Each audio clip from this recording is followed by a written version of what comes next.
What's good? What's good? I am back. Yours truly, one and only Paul Pickett, host of the Paul Pickett Podcast, aka Triple P, aka the Common Sense Podcast, your source for music, sports, politics, world events, and much, much more. So we about to bring on a special guest. He's a son of a boxing legend, but he's actually moved from boxing to bare knuckle, where he can create his own lane, build his own name and build his own legacy.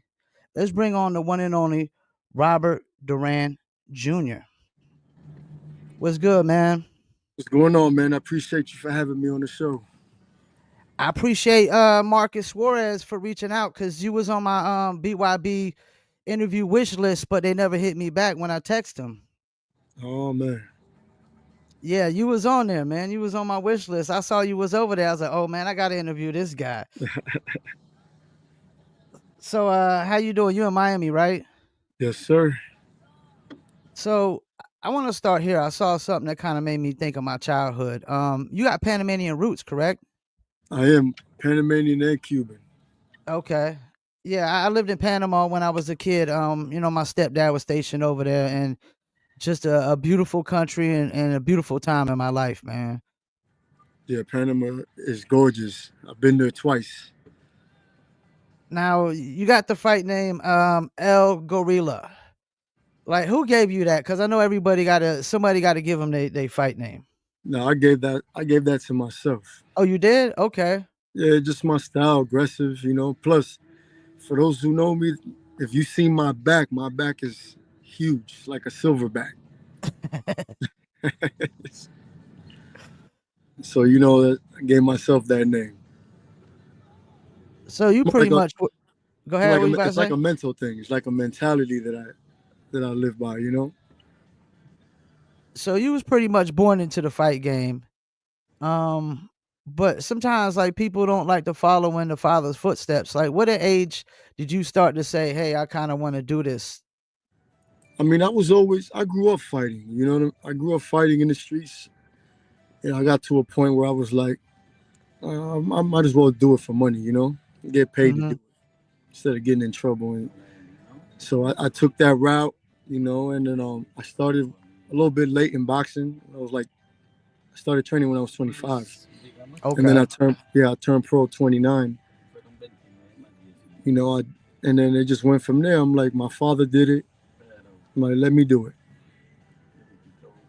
Now it says your grandfather started taking you to the gym when you was a kid. Was he a boxer as well?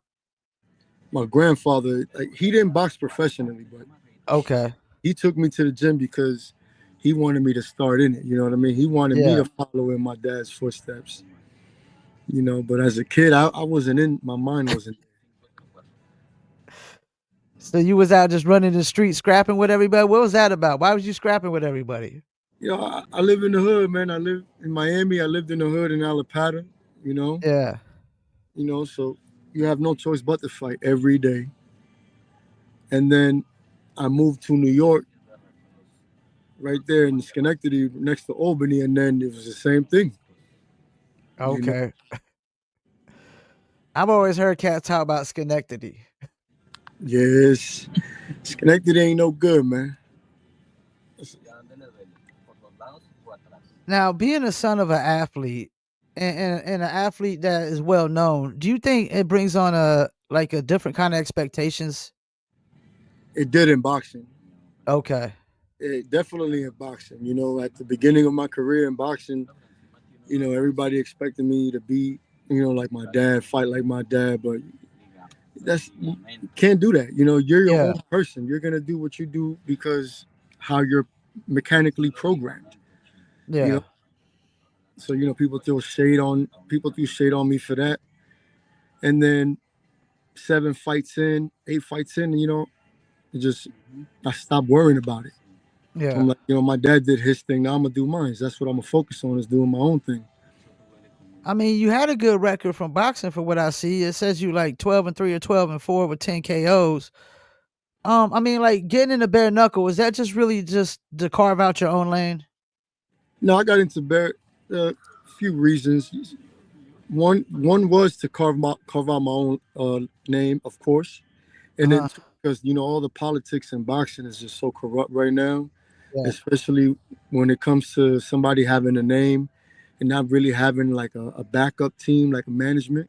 They're Uh-huh. gonna try and get over on you. So with my boxing, that's basically how it was. So I Now, got out of that because of that situation. yeah. Went right over to bare knuckle. Yeah, I've heard a lot of politics about boxing, man. Now, so you go into the BYB, which recently just changed their name to BKB, which they bought out the majority stakes of BKB and then decided we're gonna switch to that name. Why did you decide to go in that organization, and maybe not somebody like BKFC or one of the other ones? When I first wanted to do bare knuckle, right? Uh, I wanted to. I was trying to get into BKFC at first because I didn't know about okay, BYB. okay.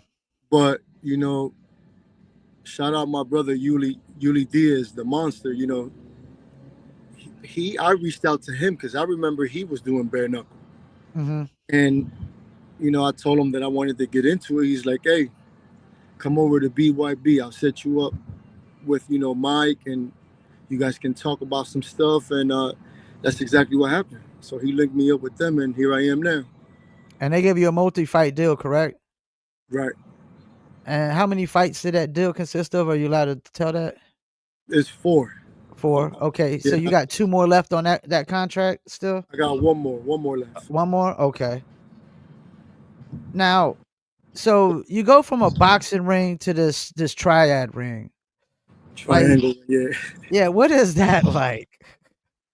Hey, listen, man. It's not a square ring, man. You have Yeah, all the space in the world in that square ring. yeah, But when you go in that triangle ring, two of those corners is gone. So now you yeah. have limited. I mean, it's a decent space to move around if you have good footwork. If you have decent footwork, you can move around. But you're gonna get trapped in them corners. You know what I mean? It's small. Yeah, And and I it's like it because actually I'm I a think pressure fighter. I think it's smaller than BKFC's squared circle too. It is. Yeah. BKFC's got that big rectangular. It's very spacious. Not in the Yeah. triangle. So your first fight with BYB was Javon Wright, correct? Yes, And you won by third round TKO. Now, was it everything you expected it was going to be, like just bare knuckle? definitely, definitely. I prepared my mind mentally because I already knew what to expect, and then it was Uh-huh. as soon as that bell rung, man, it was on from there. So there was nothing about it that was different than what you expected? No, no, because I already know I already knew what to expect going into bare knuckle, the fighting on the clinch on the inside, intense pace. You know, people say you got to move fast in there, but it really depends on you. Yeah. Yeah, and the highlights I was watching with your first fight, there was definitely a lot of clinching going on in that one.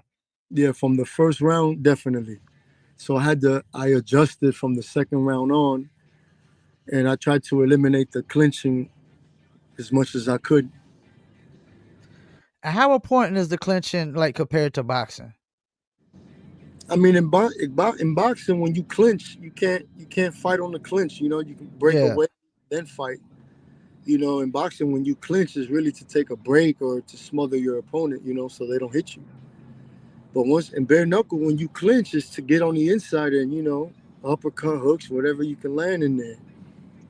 And I've heard it's also good for points, clinching is. I mean, not the actual clinch, but once you clinch and you start throwing punches, if you Yeah, can, yeah, yeah. yeah, if you connect, yeah, you're landing points. Now, your second fight was win all 5 rounds, split decision. Do you think the refs got that one right? Negative, negative, big negative. They definitely, the refs were sitting down playing with their phones when they were watching that fight. What? Yeah, They that's should be doing that, right? yeah. They got that one wrong, completely wrong. Yeah. And how different was your game plan going into that fight compared to your first one? That fight, the game plan was just to box. You know what I mean? Because I knew Okay. the guy, the Russian dude, man, strong guy. Strong. Like, and he was swinging for the fences. Like he was swinging Yeah. to try and put me out. So I had to fight smart with him. Yeah, I He always didn't. felt like Russians are some tough motherfuckers, man. Nah, that motherfucker was on another level, man. Like, he was on another level. Like his forearms were like two of mine. His fists was like two of mine. And then he swung with speed and power. So even me blocking, I still feel it. Like I felt Yeah. it in my hands because after the fight, my hands were like swollen to shit, like ridiculously. Yeah, because when he hit you that one time, I did see you definitely try to block with your hand, and that's got to be a thing that's a lot tougher. You don't got those big padded gloves to block no punches, man. I mean, Exactly, all you exactly. got, you was just flat handing it, and like you say, you could just punch through that, and it's still gonna hit you. Right, exactly. Also, you can also damage your fingers and hands like that too. Yeah, yeah, But bare knuckles a whole different story, man. This is a whole different environment. yeah, and it makes watching boxing less exciting, I think. Hey, man, boxing was once good. It Yeah, started it was. until it started declining. You got a lot of fighters converting now. Either they're quitting or they're converting over to bare knuckle or they're doing something else. Boxing is going downhill. If Now, you're do not a you? favorite, if you're not signed to one of the big promotions or one of Uh the huh. favorites, it's gonna be tough. Now, do you think if you would have stayed in boxing, you would have always been compared to your father? I'm sorry, can you repeat that? I lost you Do for you a think do second. you think if you would have stayed in boxing that you would have always be compared to your father? Yeah, always, always. I mean, I don't. You know how people are, man. People, critics, people are Yeah. relentless, man. No. They when it comes Yeah. down to father son duos, fighters is relentless. You know what I mean? I'm guessing they put expectations on you that you might not necessarily put on yourself, Right. which is Exactly. crazy because I always feel like, whatever you want to achieve in life, if you reach that, you're successful. I don't feel like anybody gets to dictate that. If you achieve your goals in life, you're successful as far as I'm concerned. Yeah, definitely, definitely. I Now, agree with you 100%. how do you feel about the future of bare knuckle fighting in general? Oh, it's gonna be big. It's a growing sport and it's still growing and it's gonna be massive. I was it was a blessing for me to come right into that right at the right time. You know what I mean? Yeah, because this is still a lot of growth. I mean, it's not even really 10 years old yet. Right. And so do you think like it could be as big as the UFC, bigger than the UFC, will pass boxing? Some people say it's already past boxing. To be honest with you, the way in the direction that it's going, it can be it can be big. You know, and then like we just said, with boxing's on the decline, it might surpass boxing. Because a lot of people are tuning into the bare knuckle. A lot of people like to see knockout after knockout. You know, Yeah. brawls. So And I think boxing don't never give you 12 fights, do they? 12 fights. And a card? I'm not sure. I haven't since I started bare knuckle boxing. I haven't fought in boxing. I know big promotional companies throw like big cards. Mhm. They'll have probably like 9, 10, even 11 fights maybe. Yeah, and I like the fact that bare knuckle just really speeds up the fights. Soon as they're over, they don't drag it out. They get the next fight out there. You definitely gonna get some knockouts, and more likely you're gonna get some 4 or 5 rounders too. Now, in that first fight, you seemed like going into a second round, you was a little gassed. Was No, you? no, You I wasn't. wasn't No, I wasn't gassed. okay. Yeah, Do you definitely. do you feel like people underestimate how exerting bare knuckle could be? Well, yeah, a little bit because they're not in that position from as the fighter. Yeah, People are just they're on the outside looking in. So people are gonna say, "Oh, you should have did this, or this should have happened." You know what I mean? Now, what's something you think from boxing that translates well in the bare knuckle? Oh, I mean, it's just if you have good skill, you're gonna do well. You know what I mean? If you got good Yeah, skill, you have a good jab, you got good footwork, you're gonna do good in bare knuckle. Because remember, in bare knuckle, all it takes is just one shot. yeah, yep, You know what I mean? You can put somebody down with a jab, and then if you repeatedly hitting them with the jab, bang, bang, bang, it's gonna take a toll eventually. Now, on the reverse of that, what's something that doesn't translate well from boxing to bare knuckle? The like the regular clinch. The regular clinch. Yeah, yeah, the regular clinch. I've seen fighters that are boxers go and clinch in bare knuckle and then forget to fight on the clinch.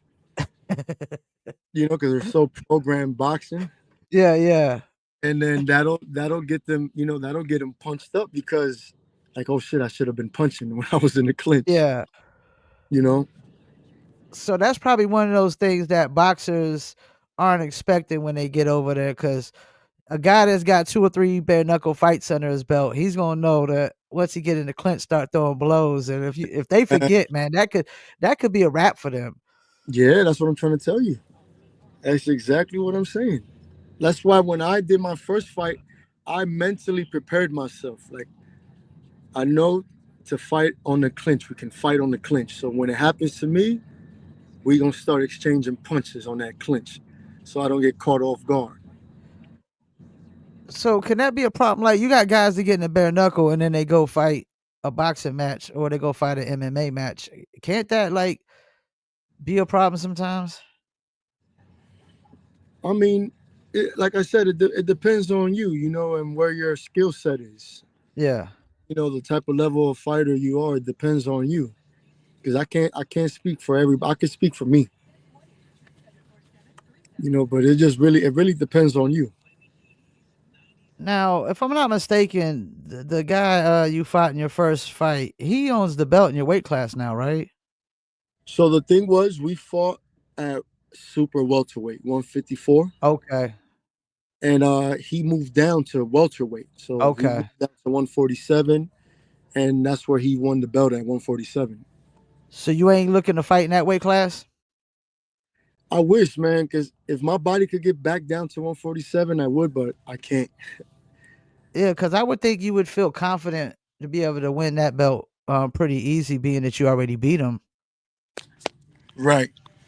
I like it's just my frame. You know, over the years, my body. You know, everybody's body just it gets bigger. You know what I mean? And then for fighters, certain weights you just can't make no more. So you don't like going back and forth with weights at all? In boxing, I did that in boxing. Like I would fight at 47, then I'd fight at 150, 154. You know what I mean? Uh huh. And then I fluctuate. I go up and down, but in bare knuckle, I want to stay at one weight. Do you feel like some fighters might be, I don't know if I want to say pressured to go from one weight to another just to try to get more fights? That can be a thing. That can be a thing that happens. Yeah. Because let's say, for example, let's say you got a fighter that's highly avoided. You know what I mean? Nobody wants to fight him. Let's say he Yeah. fights at Yeah. 147. So now he has to come up to 154 to see if people want to fight him at that weight class. Yeah. Yeah. So yeah. And And that's another thing too. You got the guys that people try to avoid, and then you got guys that probably don't get enough work, so they feel like, hey, I gotta fight at this weight class, I gotta fight at that weight class, whatever weight class they're gonna give me, I gotta pretty much fight at. yeah, and it can be good and it can be bad. Yeah, Because let's say you're 5'9", my height, short. It's average size, but once you start going up to those higher weight classes, these guys are a lot taller. You know what I yeah. mean? A lot heavier, even when they rehydrate. You know what I mean? So that can be a thing that's working against you. And I've always hear of you trying to make weight. like guys can drain themselves out just trying to make weight. Like they might make weight like the day of the fight, Yeah, yeah, man, that happens. and That like now you being a the son of a legendary boxer, was it easier for you to try to make a living off of this early? Because fighters like they don't make nothing starting out in this. man, listen, man. Just because my dad is who it is, I mean, I'm Yeah, speaking for me. You know what I'm yeah, saying? And it was hell for me. It was hell for me. My boxing career was a roller coaster, up and down, up and down, up and okay, so I'm just speaking for me. yeah. So I mean, it ain't even been easy for somebody like you to try to make a living off of fighting. Right. That's because I didn't have the proper, the people behind me that, let's say, for example, I had my father in my corner, right? Behind Yeah. me, training me, or not even training me, just there, you know what I mean? Uh huh. I probably would have had a lot more possibilities in boxing. Okay. You know what I'm saying? But the people see me by myself as Duran Jr. He doesn't have this, doesn't have that. So now that's when all the issues, started. Now, was that a personal choice for you to just start like part of carving out your own lane and making your building your own name is just try to do it on yourself? Yeah, basically. I mean, I because mean, I'm I've pretty always sure been. you could have had your pops help train you, right? The thing is with me and my pops is that me and my pops, we didn't grow up. I didn't grow up with my father. You know what I'm saying? Okay. Okay. I seen him here and there, and then we finally just rekindled not too long ago. Okay. So I had no choice but to do it by by Yeah, myself. yeah, that makes sense. That makes sense. That totally makes sense. Now, you got any up and coming fights announced yet? So I should be fighting in May again in Jacksonville. But Jacksonville, Florida. right, so it's not definite yet, but that's the goal. Okay. And you said that's in May, Right. and this will be your last fight for the contract. And are you going to be looking to try to do another multi-fight deal with them if Oh, possible? most definitely, man. BYB has been amazing with me. Me and my team, they've been amazing people. It's hard to come across good guys like that. Hmm. So that's the plan. What do you think they got to do to compete with BKFC a little bit better? Hmm. To be honest with you, I'm not too sure. I mean, not too sure about that one. I heard BKFC's got this mobile app or whatever that they Yeah, they do things. got the mobile app, but they also did a thing where they pissed some people off that had the mobile app because they started doing fights on the zone. So you get some fights on the zone and then some on the mobile app. So there's kind of issues with that, Right. and whatnot. But and then BKFC also has Triller behind them, which helps some, because Triller has a lot of push to a lot of eyeballs on their platform. Exactly. Yeah. You know, BKFC has got a lot of, how do you say it, support. yeah, Getting them out there. So you basically could say BYB is literally building from the ground up. yeah. You know And what I it don't mean? seem like they try to rush the process. It seems like BKFC is trying to rush the process. Completely. 100%. Yeah. 100%.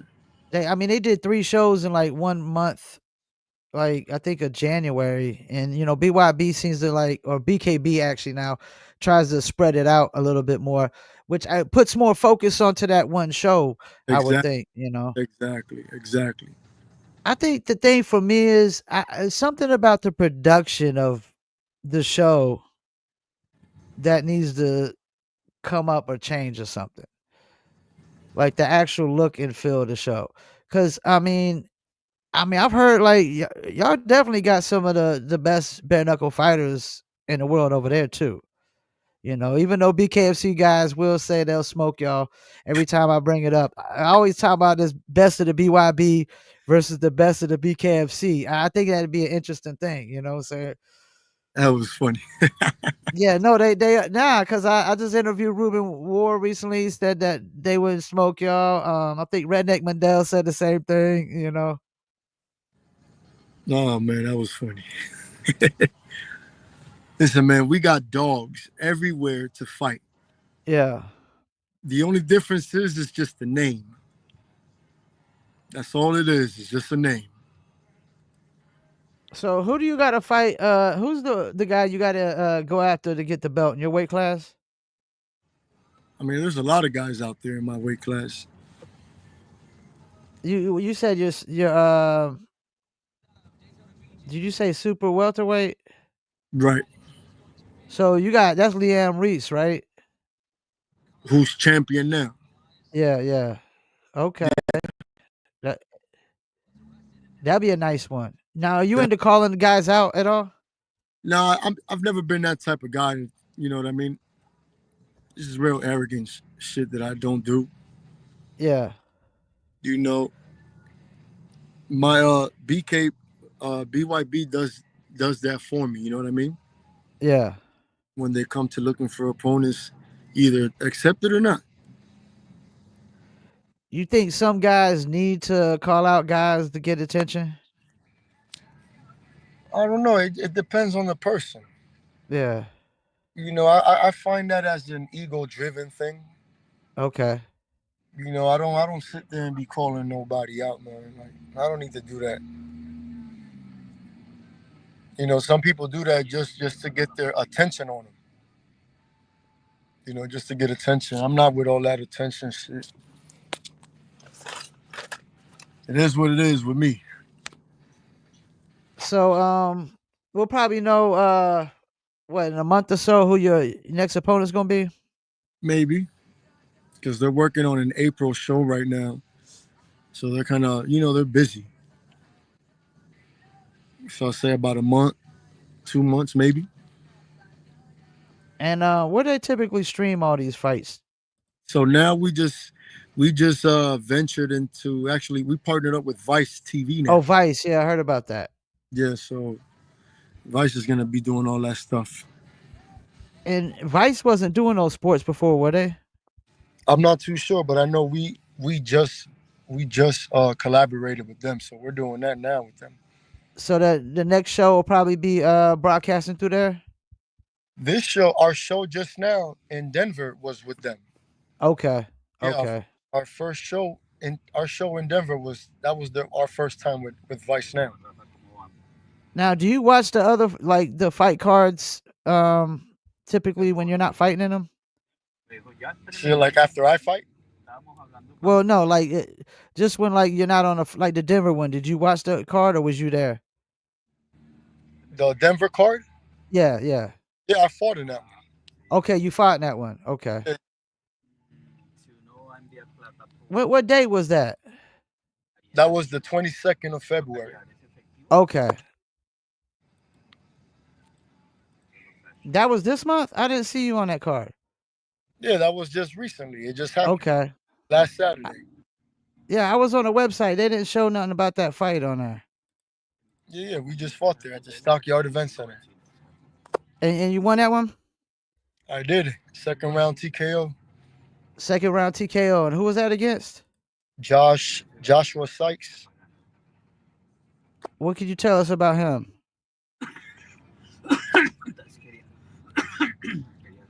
Hey, very tall, long reach, good fighter. He's a good fighter, and he the first round he tried to just box and stay on the outside with me.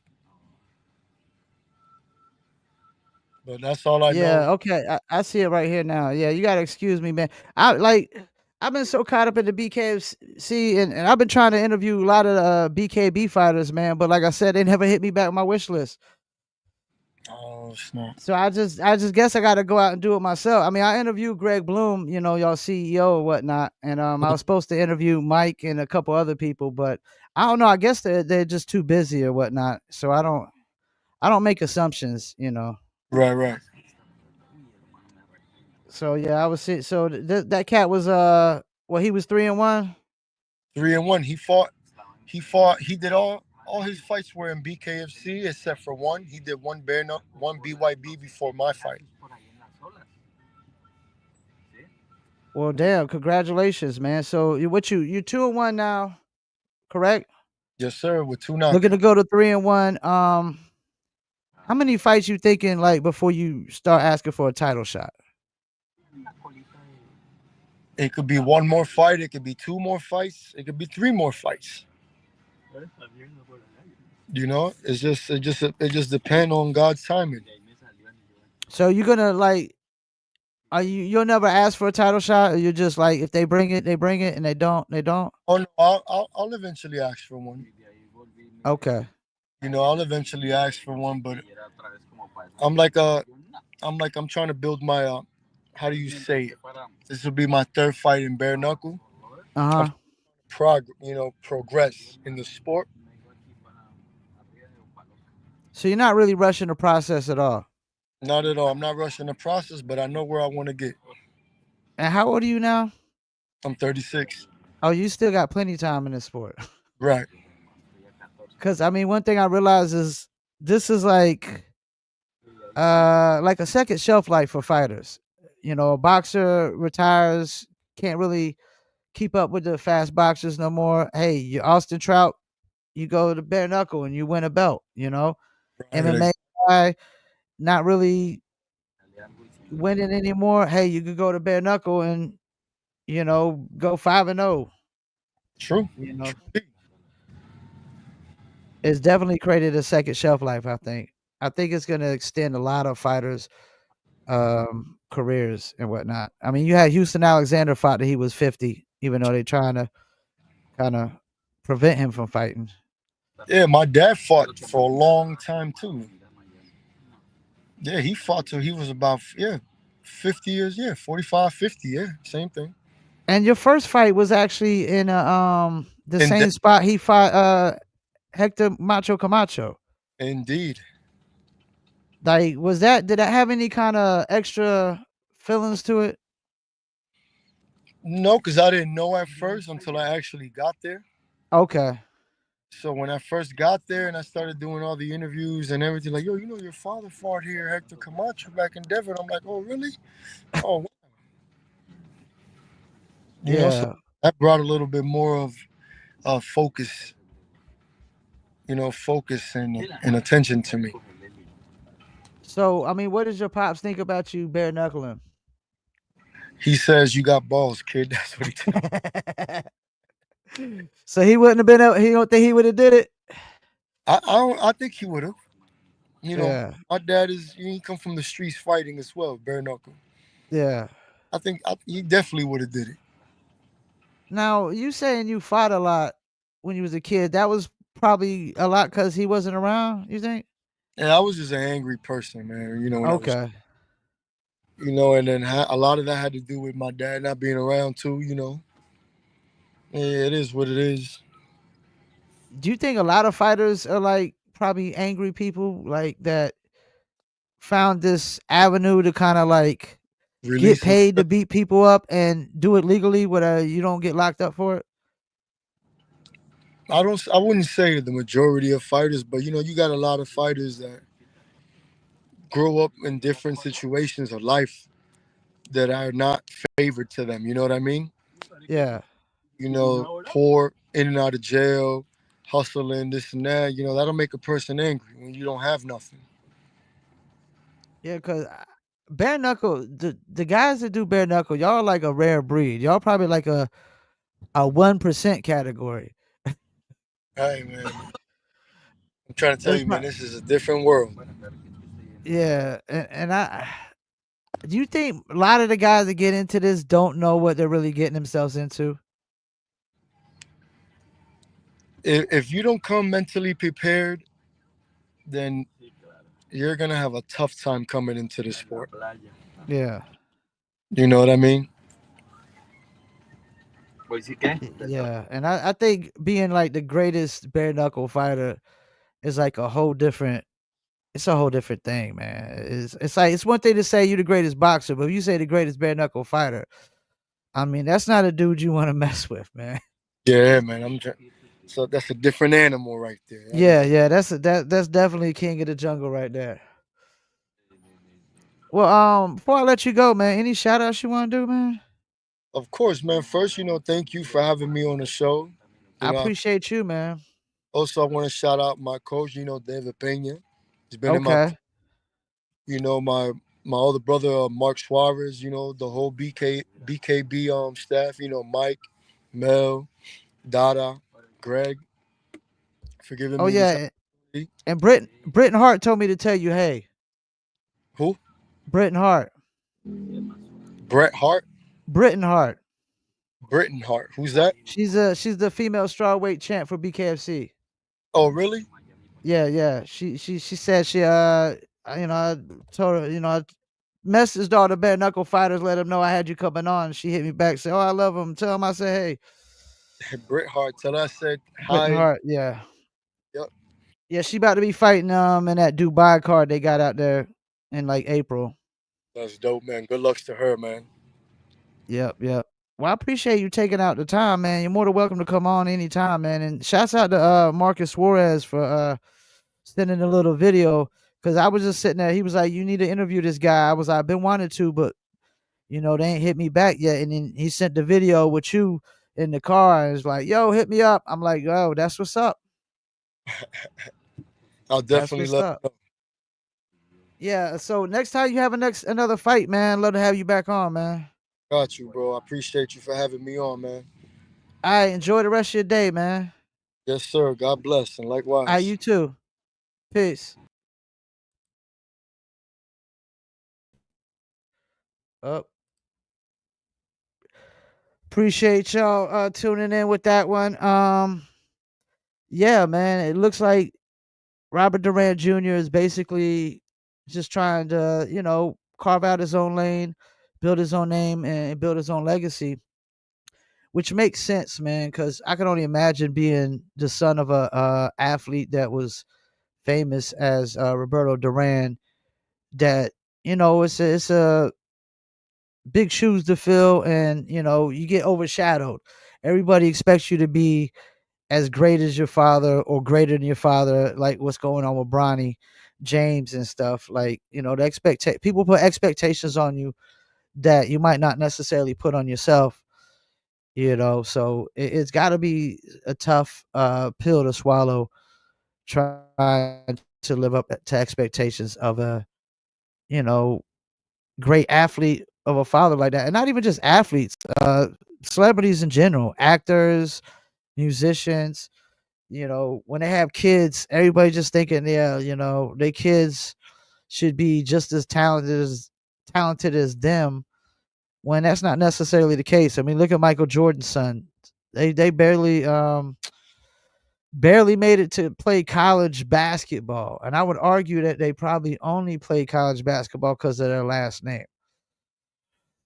So yeah, man. Definitely gonna be watching. I need to get more in tune to the BKB.